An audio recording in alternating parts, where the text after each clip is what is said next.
শ্রীকৃষ্ণের এক চরণের নূপুর বড় ও অন্যটি ছোট কেন?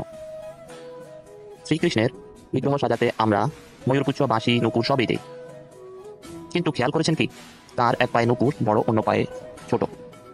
এর পেছনে আছে এক হৃদয়স্পর্শী পুরাণ কথা। ত্রেতা যুগে রামচন্দ্র রাবণ দ্বারা সীতাকে হারিয়ে শোকে কাঁদছিলেন। তার ধনুক মাটিতে রাখা ছিল। লক্ষ্মণ দেখলেন রামের চোখের জল মাটিতে পড়ে রক্ত রং ধারণ করেছে। ধনুক সরিয়ে দেখা গেল একটি ব্যাঙ চাপা পড়ে রক্তাক্ত হয়েছে। রাম ব্যাঙকে জিজ্ঞেস করলেন, তুমি চিৎকার করনি কেন? ব্যাঙ বলল, সাপের আক্রমণে আমি আপনাকে ডাকি, কিন্তু আজ তো আপনি নিজেই আঘাত করেছেন, সেখানে প্রতিবাদ কিভাবে করি? রাম তখন জানলেন এই ব্যাঙ আসলে কর্ণ মুনি, যিনি পূর্বজন্মে গুরু বিশ্বাবসুকে অসাবধানতায় আঘাত করেছিলেন।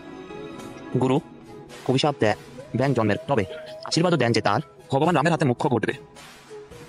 রাম বললেন, আমি তারপরে কৃষ্ণরূপে জন্ম নিলে তুমি হবে আমার ডান পায়ের বড় নূপুর, আর তোমার গুরু হবেন আমার বাম পায়ের ছোট নূপুর, যাতে গুরু শিষ্যের স্থানচ্যুতি বোঝা যায়।